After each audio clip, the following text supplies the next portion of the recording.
Close your eyes and imagine. What if the things in life that cause us the greatest pain, the things that bring us grief, are challenges? Challenges designed to help us grow, to ultimately become what we were always meant to be. We feel like we've been buried, but what if, like a seed, we've been planted? And having been planted, we grow to become a mighty tree. Now, open your eyes. Open your eyes to this way of viewing life. Come with me as we explore your true, infinite, eternal nature. This is Grief to Growth, and I am your host, Brian Smith. When I'm Brian Smith, I'm the host of Grief to Growth, where we explore life's toughest challenges and we uncover the meaning behind our journey. So whether you're joining us here for the first time or you're a regular listener, I'm so glad that you're here. This podcast is about helping you navigate life's storms, to embrace growth, and to gain a deeper understanding of who we are, why we're here, and what comes next. Today, I'm honored to welcome Jessica Fein to the show. Jessica is the author of Breathtaking, a memoir of family dreams and broken genes, and she's also the host of the podcast, I Don't Know How You Do It. Through her writing and her podcast, Jessica shares powerful stories of resilience and triumph, even in the face of unimaginable challenges. Her own journey as a relentless warrior is inspired in part by her dynamic daughter, who she tragically lost to a rare disease in 2022, and her daughter's name is Dahlia. Jessica's work has been featured in the New York Times, Newsweek, Psychology Today, and more. And she's here to share the wisdom, grit, and grace that she's gained along the way. So in this conversation, we're going to explore what inspired Jessica to write her memoir and how it captures her family's journey, how she found hope and humor amidst heartbreak and learned to face the unsolvable, the concept of ambiguous grief and understanding how it can help us navigate loss, and why vulnerability can be a gift to your loved ones and how it helps to create connection.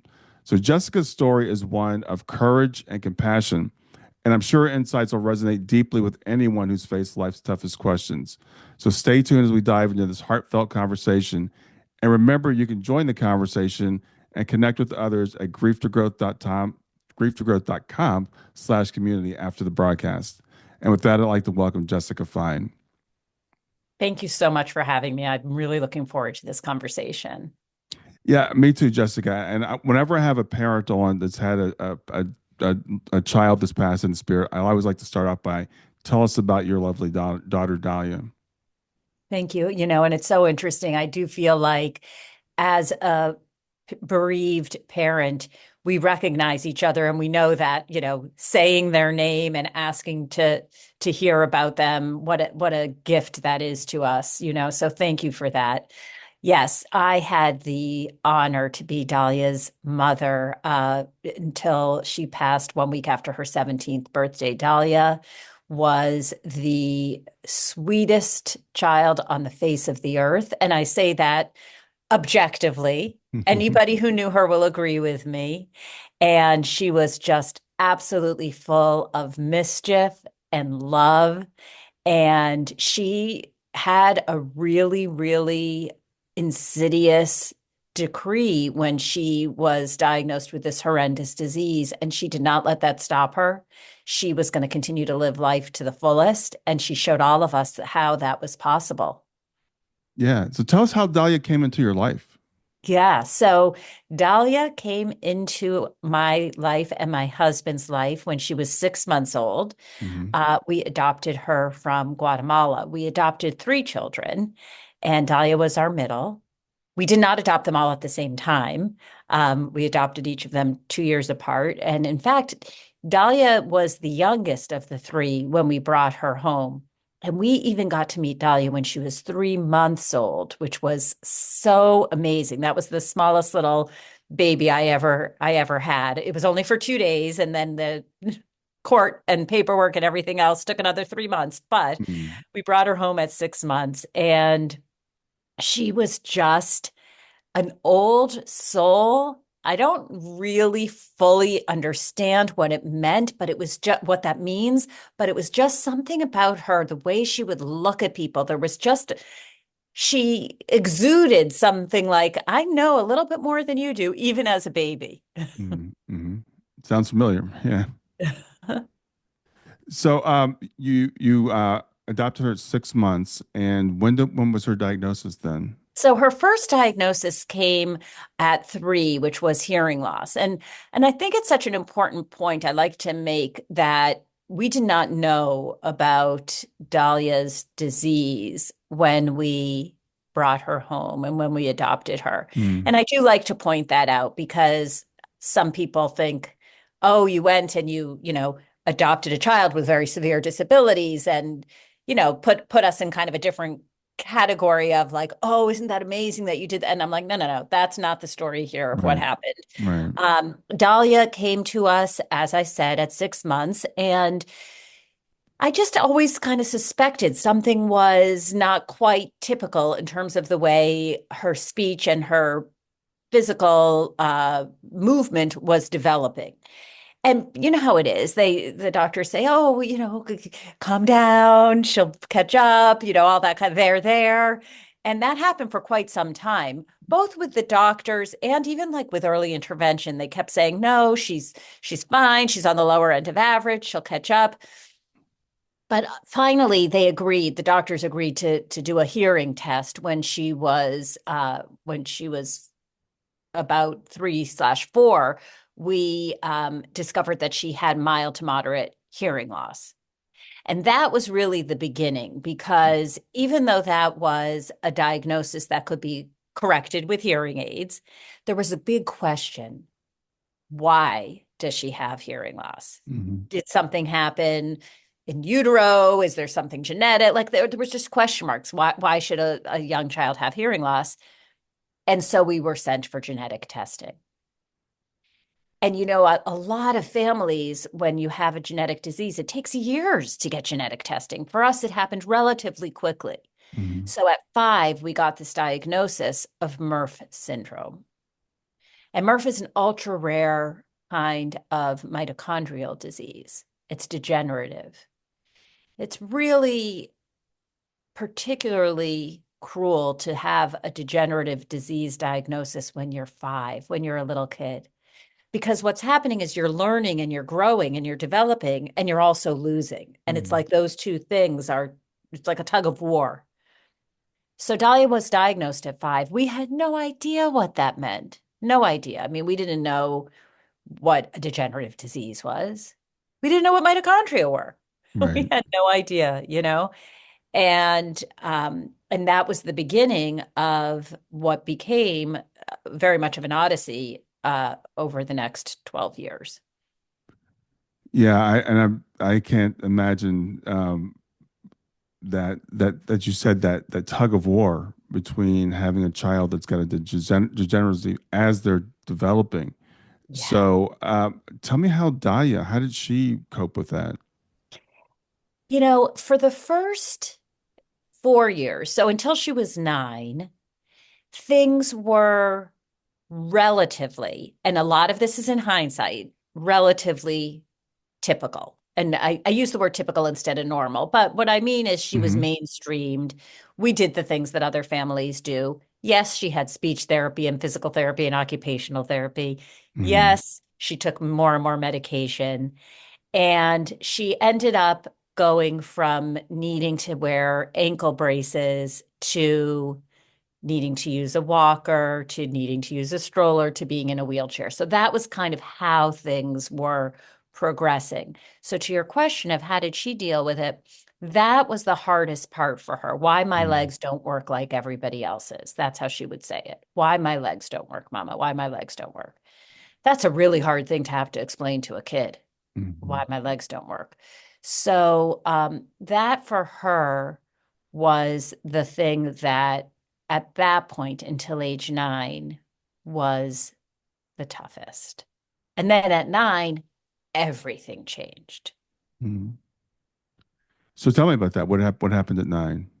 So when she was 9, we went on a family trip. Actually, it was right before her 9th birthday. We Hmm. went on a family trip. So at that point, we were still flying places, we could Right. do things. And we're in the Boston area. We went to Florida for spring break, and Dahlia caught a cold. Now, we all had colds, but when you have a disease, a degenerative disease of the kind that Dahlia had, there's no such thing as like a simple cold, right? Mm. So Dahlia had a cold and she started to sound really just um, like a washing machine, it just sounded, it didn't sound right. And I was like, oh, I don't want to overreact, but I took her into the local ER and she was admitted. And that's when everything began to change in our lives because what happened was she developed a pneumonia and needed to be intubated there in Florida in a hospital where nobody had heard of Murph syndrome. They didn't even have a metabolic specialist at that particular hospital. So now my husband and I, who, a few years ago didn't know what mitochondria were, are educating all of the doctors and explaining what's going on. And poor Dahlia was intubated and was just really, really struggling and really on the precipice. And all we wanted to do was get back to Boston, where we had doctors who knew what Murph syndrome was and, where we could figure this out, or so we thought. And that wasn't so easy. You can't just get on a plane with a child who's intubated and it's a whole other show how I had to fight with insurance to get a medical jet and Yeah, but yeah. we won't go there now. It, But I know I want to let people know it's in your book and it's an amazing story. thank you. Thank Yeah. you. Well, we did ultimately get back to Boston and I'll never forget that, that we got there and it was 1 week before her ninth birthday and we were in the pediatric intensive care unit. And I said to the doctor, can you just promise me that we'll be home for her birthday? And he said, well, I can't promise you that. I can promise you that you won't be in the intensive care unit on her birthday in a week. Well, that just shows A, how naive I was, and B, even the doctor didn't really know because we were in the pediatric intensive care unit, the PICU, for the next 3 months. So, yes, we celebrated her ninth birthday there. And she was just really, really struggling. Every time they would extubate her, she would go into respiratory distress and then she would need to be intubated again. And it was this whole thing of trying to figure out what was happening with her lungs, why she was no longer able to breathe in a way that was going to sustain. And pretty early on in that admission, they started talking to us about the possibility of a tracheotomy, which for anybody who might not know is when they put a hole in your neck and that becomes your breathing mechanism. And I really, really, really resisted that for a number of reasons. But the primary reason was that the chances were that a tracheotomy would mean Dahlia would no longer be able to speak. I do want to be clear that that's not always the case when you get a trach. In Dahlia's case, because it depends on how much air you're able to push up, and in her case, it meant we would probably lose her voice. And that wasn't something I was prepared to do. Right. But over time, we were told and we came to see and understand that Dahlia was not going home from the hospital without a trach, that was her only chance of survival. And so we did move forward with that, and we did, in fact, get to go home. But when she went home, she had lost a lot of functionality. So it was a 3-month period during which she lost the ability to walk completely, to talk, to eat, and to breathe without a ventilator. She became ventilator dependent. So now everything changed. One of the things about being a child with a trach and ventilator dependent is she became what's called an eyes-on patient, meaning myself or my husband or a nurse trained specifically in her care needed to have our eyes on her 24/7. Mm. She couldn't be in a room by herself because there's things that can happen. The trach can pop out, the vent can every minute is life and death. You're on the precipice. And so our house became a bit of an ICU. The medical equipment and the machinery and the medical personnel who were in and out. And remember, I had 2 other kids. And I had Dahlia, who wanted to be a kid, Yeah. who wanted to be more than a patient. And so that was really what the challenge was. How do you create a life that has some joy, a life that has some meaning in the face of such a horrendous situation? And that was from age 9 to age 17, 8 years of that. Yeah. As I was, reading your book, and I know you've had other losses in your life as well. So you might want to tell us about Yeah. that and Bring other things bring that the are going. listeners up to speed Yeah. on that. I was not a stranger to loss. The book actually begins with the sudden death of my sister, who was my best friend. And anybody who has the blessing of having a sibling who's also a best friend can understand what that was like. Mm. At age 27, my sister was 30. She died suddenly. She had a baby who was 1. She and I had been on the phone that morning, as we were every morning. And that was the first major loss. I had had other losses, but that was the one that really changed how I saw the world, how I understood what it meant to not have control, how I understood how things could change in an instant. Mhm. And in the book, what I say is, I had been in this bubble. I think most of us are until we experience something. Absolutely. And Yeah. that loss punctured the bubble. And I now saw the world through the puncture, through the clarity of the puncture, not through the hazy bubble. So that was the first loss. And then I lost the rest of my nuclear family of origin over the time period in the book. So I lost both parents and my other sister. So 2 sisters and both of my parents.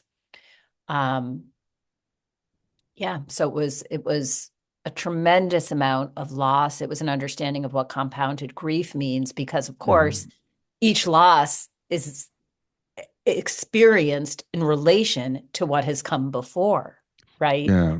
Yeah. I mean, when Let's Dahlia talk died, about yeah, let's talk about compounded grief. yeah. What did that feel like for you?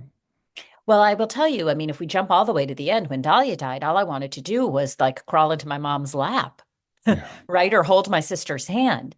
So you realize who's not there to hold you in your grief because they're gone, Mhm. right? And of course, there's a bit of magical thinking, and maybe it's not magical, who knows, where I think, they're together. At least she's got people there wrapping their arms around her. But each loss, I think of it like, if each loss is a string, I've got this ball of yarn and it's so tangled. It's very hard for me to think about any loss without thinking of them all together, except that first sister, because when I lost my sister Nomi, I didn't have those other ones to get tangled up in it.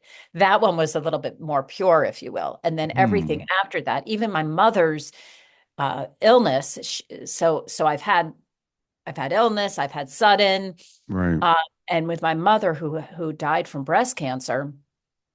Even taking care of my mother in those couple of years, Nomi's absence was so profound, right? Because she would have been in that with me and my other sister. So you see, they're all really Hmm. intertwined. Time for a quick break. Make sure to like and subscribe to continue to receive great content from Grief to Growth. And now back to the episode. Yeah, it's interesting as you were saying that you said ball of string. I was just talking with someone a couple of days ago. We were talking about loss, and she said it's like cold spaghetti. Like what like when you have cold when it gets cold and it all kind of congeals together. It's She said, congealed and it tastes yucky, and there's nothing good about cold spaghetti. So yes, I like that one very much. yeah. So it's and I'm really intrigued by the name of your podcast. I don't know how you do it because we've heard that. And so what does that mean to you when you hear that phrase? I Yeah. don't know how you do it. Well, and of course, it's a kind of tongue in cheek because for so many years, I mean, this whole course of the book, I also was working full time in a big job, and my husband was working full time, and we had the 3 kids, and literally there was not a day that went by that somebody didn't say to me, "I don't know how you do it." Mhm.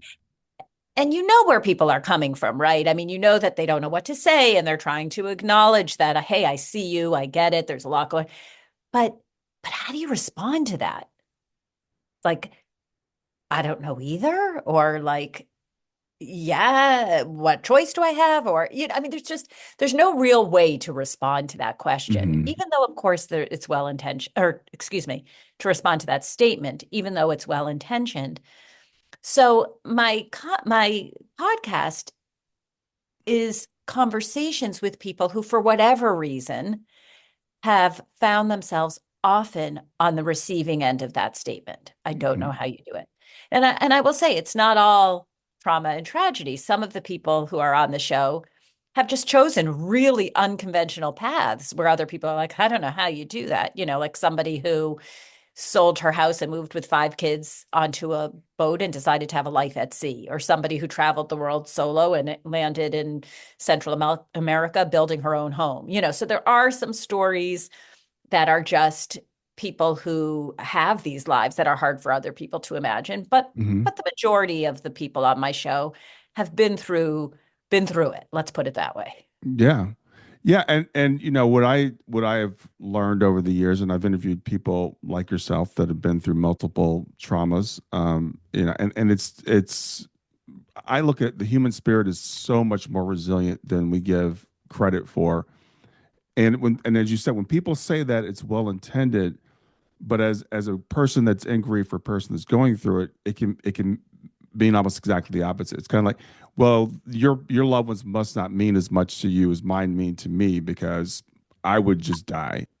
Exactly. It's the same thing as, I can't imagine, right? It's like people say these things and it just erects a wall between you because it's like, oh, well, okay, you feel a little bit judged, just like you said, of like, Mm, I don't know how you do it. I wouldn't be able to. So, like you said, I must love my people more than you do. It's like a no-win situation. If we are out there trying to have a life in the face of this tragedy, we feel, are other people looking at us and wondering, well, why is she out? Well, I saw her, at the soccer game. What's she doing there? Right. right. And then we question ourselves, how can I be out there? How can I be doing that when, my people aren't here? And I think we're all really good at making ourselves feel guilty. So anything that comes from anybody else surely just exacerbates that. Yeah, well, I have to confess. I mean, I said that to you earlier when we got started. I said I can't imagine, and we do say those things trying to empathize with the person. But you're right. It's and the real thing I really want to illustrate is there's nothing really great to say when you're talking to someone in grief. There are no magic words, and we all get really awkward and we all stumble. And even when I said that, I was like, okay, I shouldn't have said that. I So feel that way too. And I just did my TED talk was all about grief literacy and what to say and what not to say. And I am awkward and I'm sure I say things that rub people the wrong way. Right. It's hard. It is absolutely hard. it is, and I think that's something to acknowledge and say, okay. And I tell my people that are in grief, it's like, okay, we have to give other people grace because Yes. they're doing the best they can, and we have to try to really watch our language when we're talking to other people. Um, and I appreciate you sharing your story with us. And again, it's like I think what one person can do, any person can do. So when we say, okay, Jessica is really special because she's been able to get through this, you are, but we all are. Oh, And and so I love these stories because it also lets me know that okay, I can do this, right? If Jessica could do this, if she could do what she did, I can do what I have to go through. I agree 100%. And that's one of the things that people say, well, what do you want people to take away from your book? And I say, well, we are capable of much more than we think we are. Hmm. Because I will tell you, if you had shown me a picture, a photograph of what my life was going to be, I would have said, no way, no Yeah. way. And I have evidence, not that anybody showed me a picture, but I have evidence that I would have said that. When you adopt, you fill out, as you can imagine, reams of paperwork and you have tons of interviews and home studies. And, they don't just give a baby to you, you have to really be Mm. deemed qualified. And one of the things that we were asked is, what kind of medical conditions are you open to? And there's a long, long list, and it's everything you can imagine and a million things you can't imagine. And I said, none of them. I'm not open to any of them. Why would I? I'm not going to raise my hand for that. Mm. And that's why earlier I pointed out that we did not know about Dahlia's disease when we adopted her. Thank God. Because if I had known, I would have said, no, I'll wait till the next I'll wait till the Yeah. next. And then I wouldn't have had my Dahlia. So, I didn't want that. And mostly it's because I didn't think that I could handle it. Oh, I don't think I'm cut out for that. You're right. Yeah. And so that's what we learn. We learn that we all are capable of so much more than we think. Yeah, that really struck me, in the book. And again, I love the way you were so open with that because I thought, first of all, I wouldn't adopt. I'm not that person. And if I did, if you get to that point in the form, it's like, well, am I going to be judged if I say, none of the above? Yes. I didn't So even want to tell my husband that I didn't want. I was like, well, what's he going to think if I tell him? Because he's like, yeah, whatever, sure. And I was like, I don't really want that. And I'm thinking, oh gosh, he's so much of a better person than I am. yeah, well, I want an easy life, right? I don't want to sign up for this. Right. Look, I mean, I knew that adoption might come with its own challenges, just the nature of adoption. And plus, we had been through 5 years of fertility treatment. I was like, no, let's just, now let's Yeah, have smooth sailing. We thought the hard part was over. right, right. So, your other boys, or your other two are boys, right? So how are they doing now? Yeah. So, it's really complicated. It's really complicated. And as you know, grief, even the loss of the same individual hits each person in the ecosystem in a totally different way. And Mm, so that's why, I learned this when my first sister died. I thought this is very different for me than it is for my other sister. Why is that? Both of us lost the same person. We both lost our sister. hmm. And yet, each relationship is unique. Therefore, the loss is unique. It meant something different. I lost my older sister. She lost her younger sister. So we all lost our Dahlia, but it has meant something different and it manifests differently. It does for me and my husband, and it does for our children. So, you know, they're working to move forward every day and to integrate the grief. And some days it's easier than others. Yeah.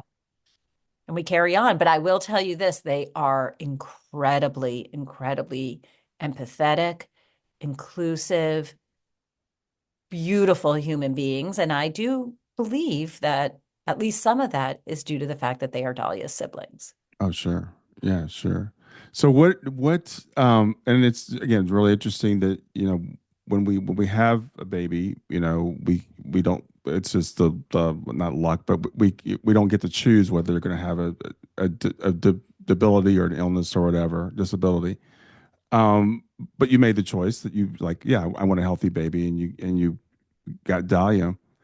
What did you learn from having Dahlia in your life? What do you think Oh, that you would have missed if you hadn't? how much time do we have? Because I will tell you, I am not the same person I was. And I say that in I learned so much from Dahlia, from being Dahlia's mother, from meeting the people that I got to meet through her. So first of all, what I learned is, as I said, we're capable of so much more than we think. Second, I learned that we really any illusion of control is really an illusion, right?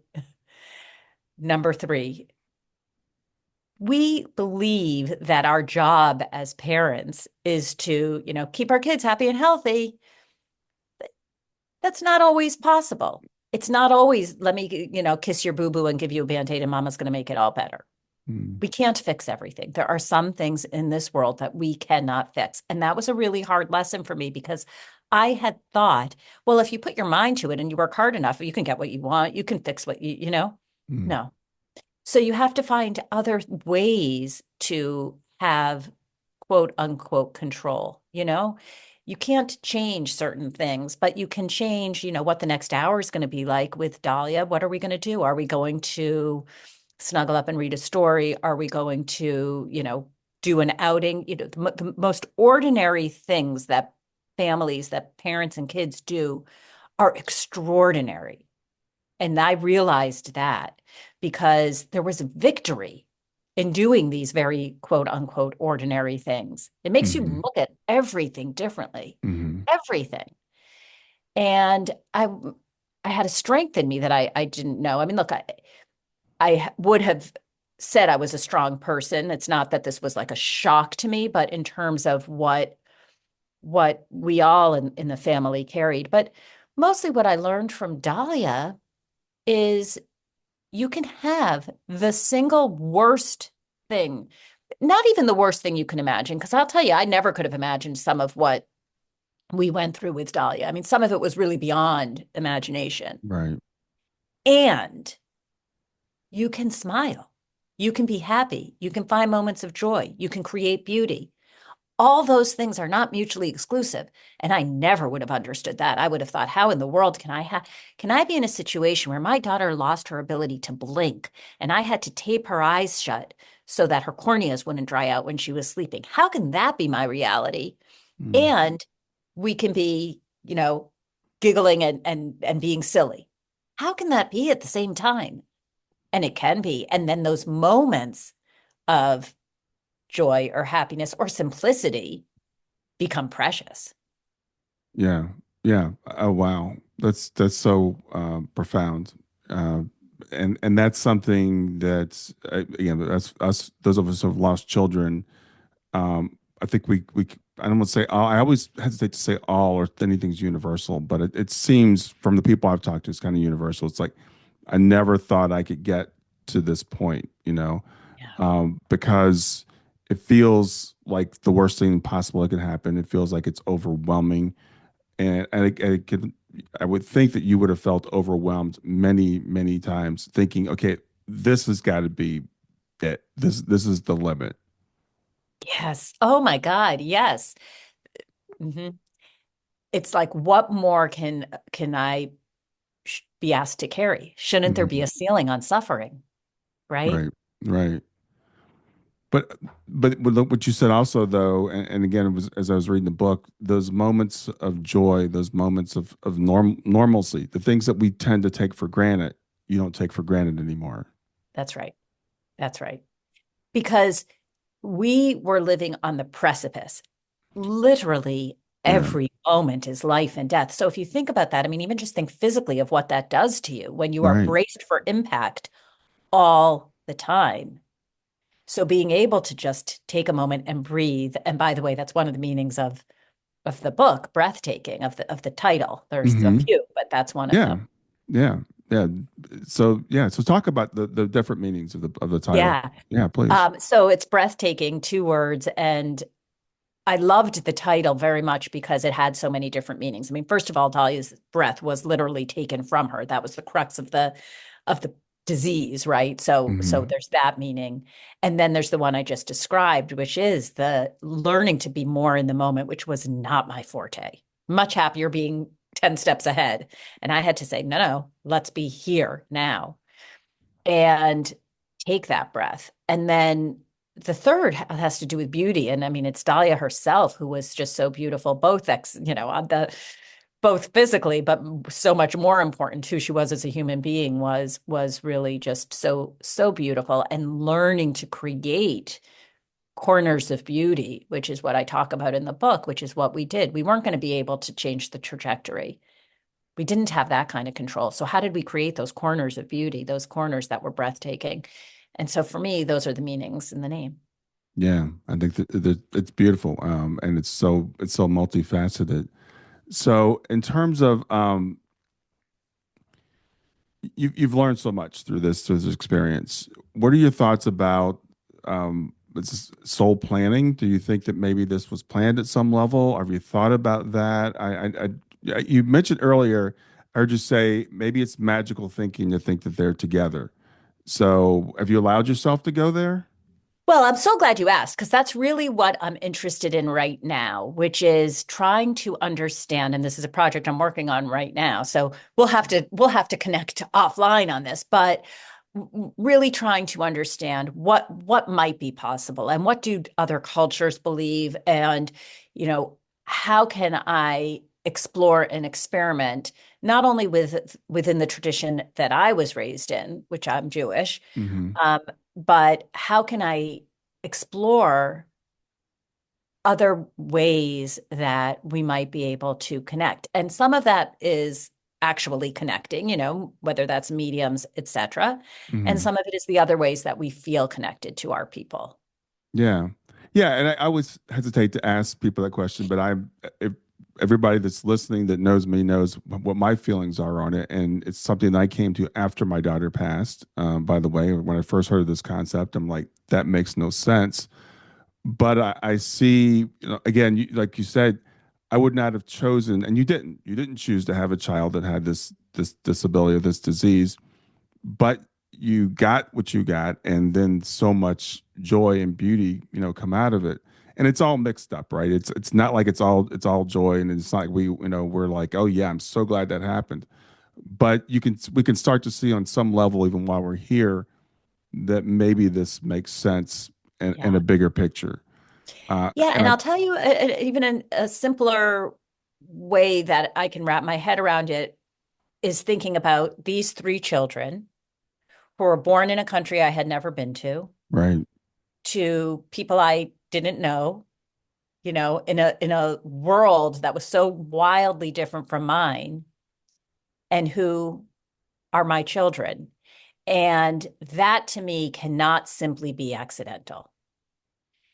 My husband believes that if we had been matched with other kids, or if our journey had taken us elsewhere, that one day we'd be somewhere, I don't know, an airplane, a shopping mall, and we'd see our kids, Dahlia, Jojo, Theo, with some other person, and we'd be like, what are our kids doing with that other family? I mean, that, you know, we all came together. It was not, I don't think, the luck of the draw. I have to believe that myself. As I said, well, you don't maybe know this, but I'm an engineer, so and I think like, how did this work? How did things work? Synchronicities, etc. But then I think about my life, and it's like any one little turn that would have been different if I hadn't. I had a migraine one night, and I was supposed to go to this dinner, and I almost stayed home. And if I'd stayed home, I wouldn't have met the person that got me the job, that led to me meeting my wife. And I'm like, if I just that one little thing, if I'd done differently, I'd be living a totally different life right now. I know, I think about this all the time. And it is kind of fascinating, though, because you wonder what would that other life be, right? I Right. mean, you know, this a migraine, do I stay home? Do I not stay home? So that's such a small little detail of one night's decision that changed everything. I almost didn't go to University of Michigan. I was going to go to Northwestern. I did orientation at Northwestern. And at Mm. the last minute, I chose to go to Michigan. Okay. I mean, that's a bigger example than a migraine, but I would be I'm sure I would have a totally, totally different life. I'd be a Yeah. different person because I probably, so it does make you wonder, yes, is there some master plan at work? But the flip side is, what are all these other versions of me that would have been? Yeah. Well, I kind of think like, I don't know. We're kind of pondering some really deep stuff here, but I feel like this is the way it had to be. It couldn't Yeah. be any other way. I can't imagine what that Yeah. other life would be like. I wouldn't have my daughter Kayla. I would not have had my daughter Shayna. Yeah. It would be a totally different thing. And what I enjoy about doing this and sitting down with people like yourself is being able to see the beauty even with the pain, even now before, say we cross over and we get all the answers. I think we can get some of those answers now. And that's what I really love about, again, you sharing your story, because it helps me realize, okay, yeah, it seems crazy. It seems random. It seems like there's so much stuff here that people say, well, why would I possibly choose this? Why would I choose to have this really crazy disease that no one's ever heard of? But I've talked to people like you and my friend Don, who had a son named Willie, who had Mm. lissencephaly. Yeah. And Willie was never able to speak or walk or anything. But when I see the beauty that came out of the life, and it complicated her other kids' lives and stuff too. But every parent I've talked to has had it said, I would not trade it. I would not. I would not trade a quote healthy child for the what I learned from that person.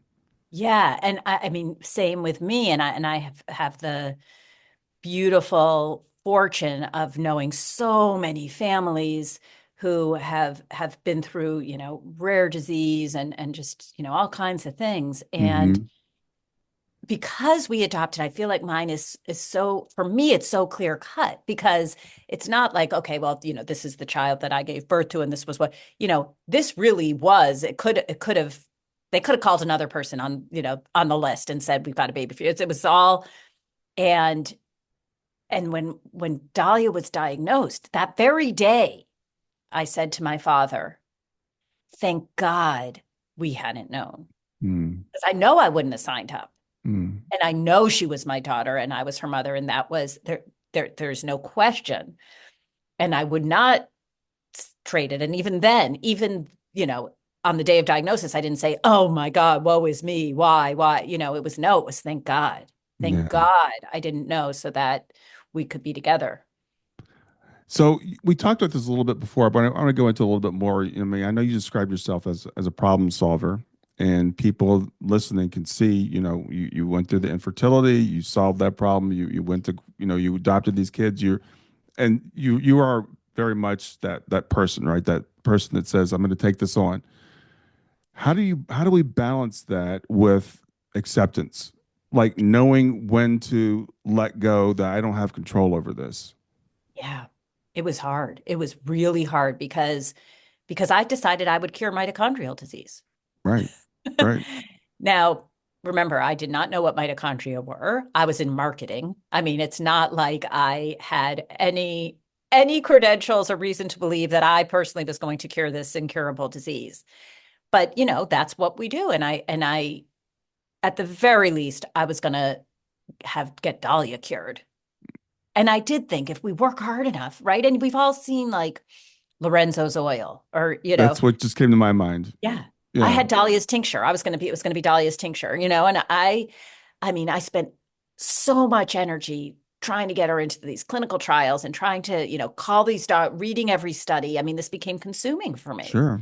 because how could I not follow every single solitary little seed of a path, right? And meanwhile, there she is wanting to like play shoots and ladders. And so you have to start to think about what am I doing to try to fix it while here I have my child who wants to be with mom.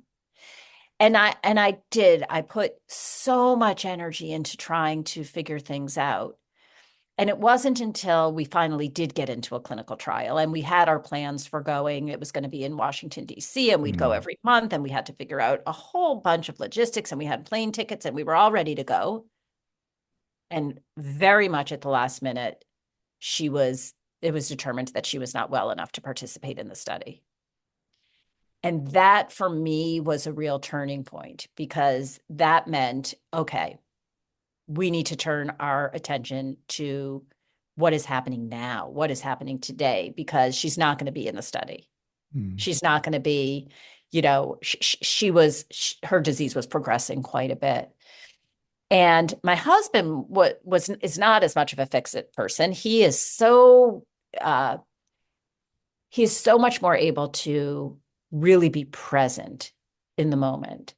And we balanced each other out. You need both, But I needed to look to his example a little bit more. I needed to look to his example of how is he being right now? And it wasn't about acceptance of, okay, I'm throwing my hands in the air and giving up, which is what I had understood surrender to be, Hmm. right? The concept of surrender, which is so gorgeous. To me, I thought it meant I'm giving up. I will never surrender to this disease. This disease isn't going to win. Hmm. And so, how do you learn that it means we're going to be okay with what's happening now? We're going to be here. We're going to follow Dahlia's lead and we're going to trust a little bit. And thank God, because I was able to spend a lot of time being with her in the moment. And those are the memories that nourish me now. Yeah. Thank you for sharing that. I think again, there's certain things in life you just have to kind of feel your way through. Yeah. There's no right answer, right? No, of course we're not just going to roll over and give up, but and the word surrender or acceptance especially in American society is almost a dirty word right now. I will Yeah. never surrender. I will Right. never I will never give up. But it's also, again, it's accepting that this is what it is, and how do I make the most of what it is. Shayna had nothing like Dalia, but Shayna had rheumatoid arthritis.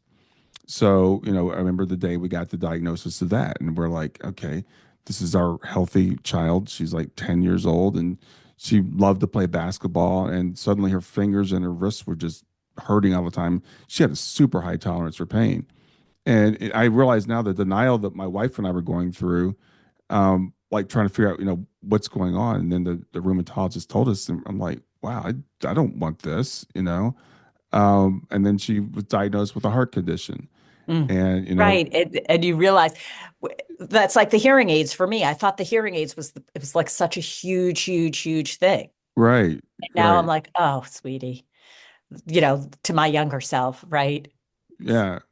And when she first had to get AFOs, braces for her legs, I Mm, remember I said to the person who was uh, prescribing these and fitting her for them, I was like, well, how's she going to wear tights? You know, like this is where my head was because I was right. just like mom thinking about her daughter wanting to go out and wear tights and like she's going to have these big bulky leg braces. So we look back, you have to give yourself compassion because I look back at that version of me and I think, oh boy, how Yeah. naive. Well, we're all, I think we're all that. And I loved what you said about when your sister Nomi's death kind of burst that bubble, because we all have this naivete about the world, and we think that things happen to other people. They don't happen to us. They don't happen to our family. And we live our lives in denial until Yeah. something comes along and bursts that bubble. And it's going to happen to all of us. It's some people get to go longer than others, and some people it takes more to burst the bubble than it does for Yeah, others. But it's coming for all of us, and absolutely. that's not, again, I don't think that's necessarily a bad thing, because we can see the how it gives us opportunities to grow and gives us opportunities to have experience, and to start to cherish life. I think I've seen people become more grateful. Hmm. And it's really interesting. You think it takes something terrible to happen to Yeah, make you be grateful. yeah, I agree with that. So what's been the response? What's been the most surprising response you've gotten from your book or from your podcast? Well, from the book, I would say it's a couple things. Number one, people say I never expected to laugh. So I like Mm, that because, I feel like, there's humor in anything, right? And people say I read it in, one or two sittings. I felt like I was having a conversation with you. So that's very gratifying. But the most hmm. gratifying thing is when people say, boy, I love Dahlia. I really got to know her, Yeah, oh, and because, look, when you lose somebody, you think, and I imagine you feel this way too. It's like, oh man, the world missed out. They didn't get to know her. All yeah, the people, like nobody else is going to ever get to know her. But then when you do something like share stories through a podcast or write a book, people get to know her. And that to me is so gratifying. And the other characters in the book too, who I've lost along the way, hmm, I feel like sharing who they were with people is a really meaningful way for me to continue to make sure that their legacy survives and that other people get introduced to them. yeah, yeah. Absolutely. I completely agree with that about the legacy thing, and it's really interesting because Shayna was 15 when she passed, and we homeschooled our girls through eighth grade. So Shayna was only in public school for a couple of years, and I was really surprised. Like, I think like 700 people probably turned out to her memorial service, which we had no idea. We had this little place in the church, and my wife and I were greeting people, and we greeted people for like 2 hours. We were just standing there, for a couple hours first start, and now everybody couldn't even get in the room because we had no idea that many people were coming. And so what I realized that was like she had more of an impact than I had Yes. any idea. and Yeah. and it's been almost 10 years now, and her volleyball coach sends us Christmas cards, and so that's really gratifying to know that Yeah. our children, even at that tender age, have that impact. Yeah, definitely. Yeah.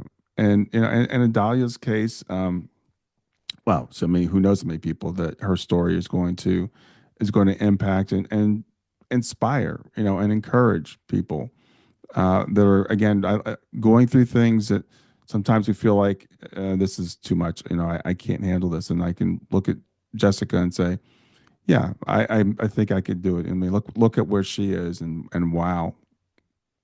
Yeah. Well, I hope so, and I hope that people read it and feel like they do maybe get a little bit of strength and know that we can't we can't write our own story until we do. Ha ha Yeah, ha. But we can't write our own story. But we get to figure out how we're going to live with the story that has been given to us.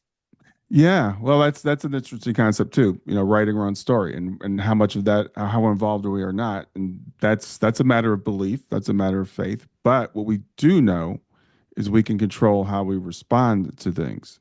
Exactly. And I will tell you also, I mean, for me, writing was a really good way to be able to also control the narrative, right? Because Mm-hmm. I wrote this book during Dahlia's life, and uh, things were really swirling out of control. Mm-hmm. So writing it gave me a little bit of that control over the narrative.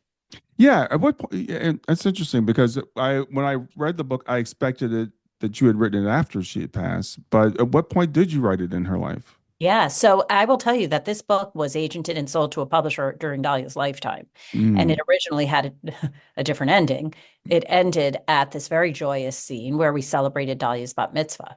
mm, And I was happy about it ending on such an uplifting scene. mm, And then I did have to go in and write the epilogue, but I wrote it at most of it at her bedside. mm. Um, in the last few years, she spent a lot of time resting. Mitochondrial disease zaps your energy completely. Right. And like I said, she was eyes on. I was there. I was sitting in the chair next to her bed and doing a lot of writing at that time. Yeah. Yeah, well, I again, I highly encourage people to get the book. It's a great you said it's surprising there's humor in it, but also we've just touched on the surface of what you included in there. Get to know Dahlia better. People should check out your podcast. So, what would you? And I know we've been talking for 45 minutes or so. But if you could tell someone that's listening that is dealing with like a diagnosis, a terrible diagnosis, and they're just overwhelmed right now, what's some what's something you'd like to say for them to understand? Yeah. So, if I may, a couple of things. Number one, I would say it really, really can be valuable to have people in your life who have been through it. And I don't mean it has to be the exact same thing. I wasn't going to meet other people whose kids had Murph syndrome, Mm, period. But to meet other people who were living with these lives they never would have imagined, who are living on the precipice, who understood. I mean, you and I, who met, 5 minutes before coming on this show, you get each other in a different way because we've both been through something so profound and so similar. And so I think finding people who can understand on that personal level, I think is so important because as supportive as your friends and other people will be, they don't know in the same visceral way what you're going through. So I would say that. I would say number two, if we're talking about the diagnosis for a family member as compared to the diagnosis for you yourself, is to try to take even moments, if that's what you can get, to have some aspect of your life that preserves your identity outside of being a caregiver. To mm, remember who you were before and to remember who you will be after. You are a caregiver, you are front lines, and you are other things too. And not to feel guilty about that, because I think that that makes you a better caregiver. It makes you oh, able to be more present. So I would say that's the other piece of advice. wow. Yes. Awesome. I 100% agree with both those things. It's interesting. I'm part of an organization called Helping Parents Heal, and we're all parents who have had children pass in the spirit. And sometimes we divide ourselves up like sudden loss, cancer, suicide, whatever. And people say, I want to go to someone who's gone through exact same thing that I am. But we do have that thing in common that we do have a child in spirit. But as supportive as your friends and family can be, some of them they're going to surprise you in good ways and in bad ways. Oh, yeah. So yeah, speak to what your experience is on that. Oh, yeah. Well, I mean, I think what's interesting is there will be people who show up and become part of your inner circle that you never would have expected. And then the people you would have thought, some people just can't do it. Right. They're too uncomfortable. They're too scared. They're afraid it's contagious, right? Yeah. And I don't mean that literally, even in terms of a sickness, but I mean, people think grief is contagious, Hmm. Yeah. right? And so, you find out who your people are going to be. And I will tell you, there are people who showed up for us. For example, being in the PICU for 3 months, there are a couple of people in my life who came to that hospital every single solitary day I was there. I will never forget that. Mm. And it is not, I wouldn't have expected that actually of anybody, but you know, to be there and to be in it with me at that level. And it is a scary place. I mean, the PICU, there's probably no sadder place on earth than the pediatric intensive care unit. And there were Right. people who showed up every day. And then there were people who didn't show up at all. They just couldn't, Yeah. so you remember those things. And Yeah. by the way, I will tell you, because I get people all the time, in the grief space, and they'll say to me, well, I don't know, there's this funeral, should I go? Blah, blah. When in doubt, show up. Show up. Get over yourself and your own discomfort. Mhm. And yes, it's uncomfortable and it's awkward. It's also uncomfortable for the person going through it. But you show up because it will be remembered. And it will always, I mean, I am so grateful. And you show up. You don't have to, just show up. If you're in doubt, show up. Yeah, and you might say something awkward, like I did earlier. I mean, we all do. We all do, and we. I love what you said. It's just showing up, and it's saying, "I'm just here for you." I'm willing to listen because people that are in grief, we need to express ourselves. That we, so you don't have to really say a whole lot either. You can just show up and listen. Yeah. I always say, don't just do something, sit there. Yeah, yeah, I Right. love that. Yeah, I love Yeah. that. And I just did this TED talk about this. There are certain things that are offensive, right? Like, so yes, we all are awkward. We're all going to be bumbling. We're all going to say things we don't mean. But please don't start any sentence with at least, Yeah, yeah, because that's like saying, look on the bright side, right? However, that sentence ends. At least right. she lived a long life. At least she wasn't in pain. At least she didn't have kids. At least she had kids. At least no, it Yeah, minimizes the depth of what the griever's going through. That's not on you to say. that's great that you said that, and it's interesting because we talked earlier about your sister with sudden loss and your other sister that wasn't so sudden, and your mother, and because we all tend to like we compare griefs. We'll Mhm. say, well, at least you got to say goodbye. Well, at least she didn't suffer. Right. All those things, right? And it's a very human thing because we want to make people feel better.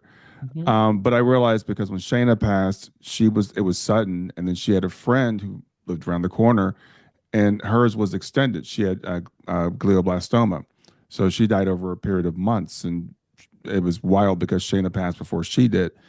And I realized, okay, they went through hell and we went through hell, and there's no reason to compare the two, because while we didn't get to say goodbye, we also didn't have to go through what they went through watching their daughter suffer, and both are horrific, and Yeah. we don't need to choose which one's better or which one's worse. Yeah. Agreed. And I've seen it every way. And when my sister Nomi died 3 months before her, my cousin died. And my cousin was 35 and she Hmm. was diagnosed with something. And just as you're describing, we watched this illness progress. And in the immediate aftermath, we were all sitting around going, which is better? Is it better to know? Is it better not to know? And Right, right. you know what? It's there's no better or worse at all. It all sucks.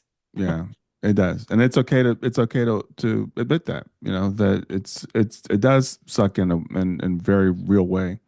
Yeah. But I love the hope that you're giving people that we can endure this, and more than endure it, we can come out on the other side, and we can uh, we can thrive and we Yeah. can carry on our loved ones' legacies. So, Jessica, remind people of the name of your book and where they can find out more about you.